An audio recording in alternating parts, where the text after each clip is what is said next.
آغاز کرتے فروغ نسیم صاحب وزیر قانون ہمارے ساتھ براہ راست موجود ہیں. بہت شکریہ فروغ صاحب.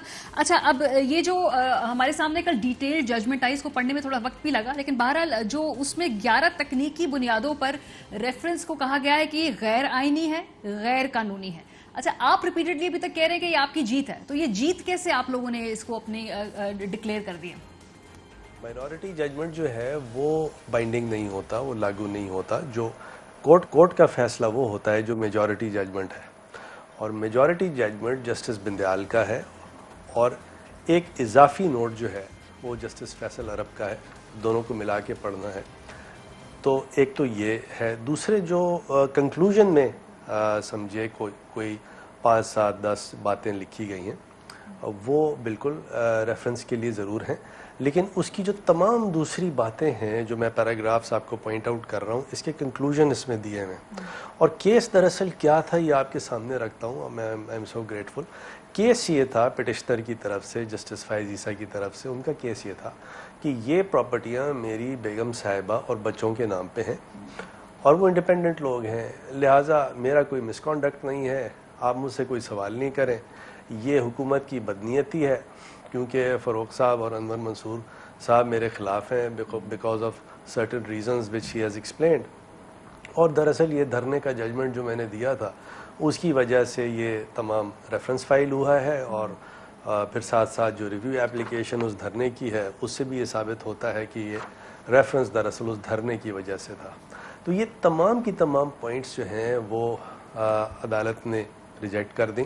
اور سب سے امپورٹنٹ پیرا 64 ہے جس میں یہ لکھا ہوا ہے کہ کوئی بدنیتی اس لیے نہیں ہے کیونکہ جو بنیادی ایلیگیشن تھا کہ یہ 3 عدد لنڈن کی پراپرٹیز ہیں ان کو ایڈمٹ کر لیا جج صاحب نے, تو لہٰذا کسی قسم کی بدنیتی نہیں ہو سکتی. اس کے بعد پیرا 87 ہے. پیرا 87 میں کیونکہ جج صاحب کا ایک آرگیومنٹ یہ تھا کہ یہاں کوورٹ سرویلنس ہے, انویژن آف پرائیویسی رائٹس ہیں میرے اور میری بیوی بچوں کے, تو وہ بھی پیرا 87 میں عدالت نے ریجیکٹ کر دیا اور یہ کہا کہ کسی قسم کی کوئی کوورٹ سرویلنس نہیں ہے, کوئی انویژن آف دا پراپرٹی نہیں ہے.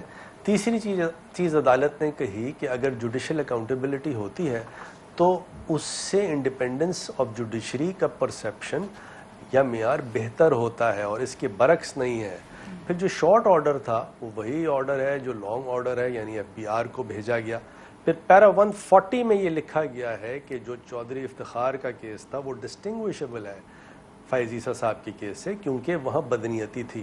پھر پیرا 41 ایک بہت ہی زبردست پیراگراف ہے, اس میں یہ لکھا ہوا ہے کہ جج صاحب کو, ٹھیک ہے ریفرنس بھیجنے میں غلطیاں تھیں, لیکن جج صاحب کو سورس آف فنڈس اور یہ میتھڈ آف ٹرانسمیشن, یعنی یہ پیسے جو ہیں کس طرح پاکستان سے انگلینڈ میں گئے, اس کا دس ریکوائرز ایکسپلینیشن. اور اگر اس کا ایکسپلینیشن نہیں دیا گیا, یعنی جج کی جو خاتون خانہ ہے اگر وہ ایکسپلینیشن نہیں دیتی تو that will compromise the credibility of the جج and the judiciary as an institution. یعنی یہی کیس تھا ہمارا بنیادی کیس کسی بھی طرح فائز عیسیٰ صاحب کے خلاف تھا, آج تک نہیں ہے. وہ ایکسپلینیشن دے دیں کہ یہ سورس آف فنڈز کہاں سے آئے اور یہ پیسے کس طرح باہر گئے, بات ختم ہو جاتی ہے.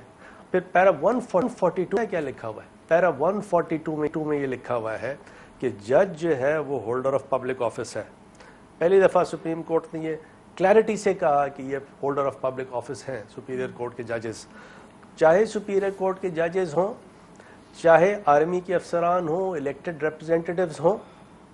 ان کی اگر ان ایکسپلینڈ, ان ڈکلیئرڈ فورن ویلتھ ہے, پراپرٹیاں ہیں باہر, تو یہ ایک بہت بڑا سٹگما ہے. اور یہ پاناما لیک سے ایک سٹگما سٹگما ہے کیونکہ پاناما لیک کے بعد 3/4/2016 کو پاناما لیکس ہوئی تھی. تو اس کے بعد پاکستان میں یہ سیپشن کہ فورن پراپرٹیز اگر ان ایکسپلینڈ ہے, ان ڈکلیئرڈ ہے, تو یہ بہت بڑا سٹگما ہے.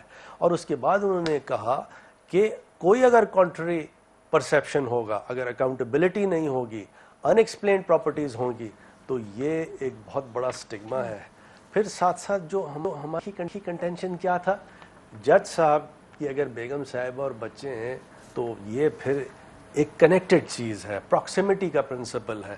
تو وہ تمام کی تمام چیزیں جو ہیں وہ اس عدالت نے ہماری تسلیم کی ہیں. یعنی جو بیسک ایتھوس تھا.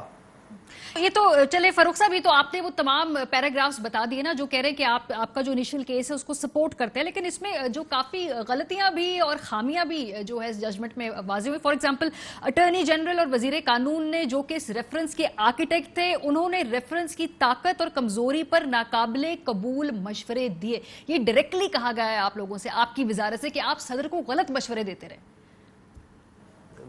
بالکل صحیح آپ نے فرمایا. دیکھیے سپریم کورٹ نے اس فیصلے میں نئے پیرامیٹرز لے ڈاؤن کیے ہیں. سپریم کورٹ نے یہ بھی کہا کہ صدر صاحب کو خود مائنڈ اپلائی نہ صرف کرنا ہے بلکہ ان کو وزیر قانون اور اٹارنی جنرل سے مشاورت نہیں کرنی بلکہ ان کو تھرڈ پارٹی سے مشاورت کرنی ہے. اچھا، یہ سپریم کورٹ نے اب یہ فار دا فرسٹ ٹائم یہ بات واضح کی ہے. دیکھیں اس سے پہلے ایشو کیا تھا؟ تھرڈ پارٹی کنفرمیشن کا مطلب یہ ہے کہ اگر کوئی سمریز ہے، انٹرنل ڈاکیومنٹیشن ہے، وہ کسی غیر تھرڈ پارٹی کو دکھایا جائے تو یہ ایک پرسیپشن یہ تھا کہ کیا یہ دکھایا جا سکتا ہے یا نہیں دکھایا جا سکتا. لیکن جو ایڈوائس ہے وہ ایڈوائس کیا تھی کہ اگر کسی کے خلاف اس قسم کی پراپرٹیز کا ایلیگیشن سامنے آتا ہے تو یہ بات سپریم جوڈیشل کاؤنسل تک جانی چاہیے. سپریم کورٹ نے صرف اتنی بات کہی ہے، دیکھیں اس کو سمجھے. انہوں نے یہ کہا ہے کہ طریقہ جو ہے سپریم جوڈیشل کاؤنسل میں ایسی انفارمیشن بھیجنے کا وہ میتھڈ اے نہیں ہونا چاہیے بلکہ میتھڈ بی ہونا چاہیے. اس کی وجہ یہ ہے، یہ پہلی دفعہ ایسا ہوا ہے کہ سپریم کورٹ کے کسی جج صاحب کی بیگم صاحبہ اور بچوں کی لنڈن میں پراپرٹیز اس طرح نکلی ہیں. تو اس کا طریقہ کیا ہونا چاہیے؟ سپریم کورٹ یہ کہتی ہے کہ اس میں پہلے ایف بی آر جو ہے وہ ایک سمجھیے ایک ڈسکشن کرے یا آرڈر پاس کرے یا اپرچونٹی دے.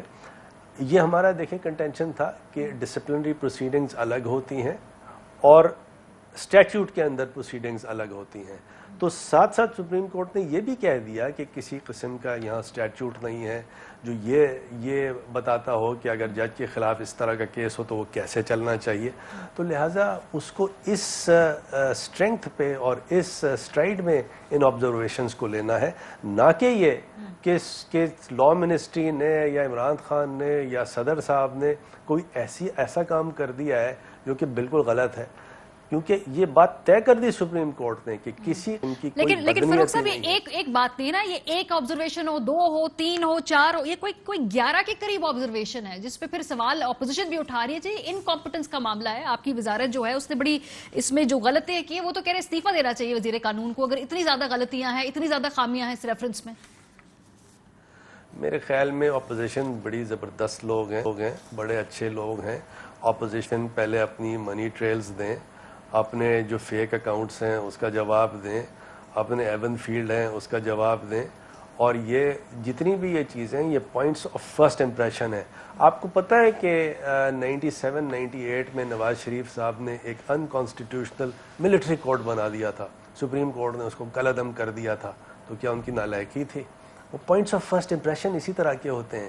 کسی نے نواز شریف سے اس عمل کے بعد ان کی ریزگنیشن نہیں مانگا تھا. کیونکہ یہ دیکھیں اگر تو بدنیتی ہو، کرپشن ہو تو بالکل مانگنا چاہیے.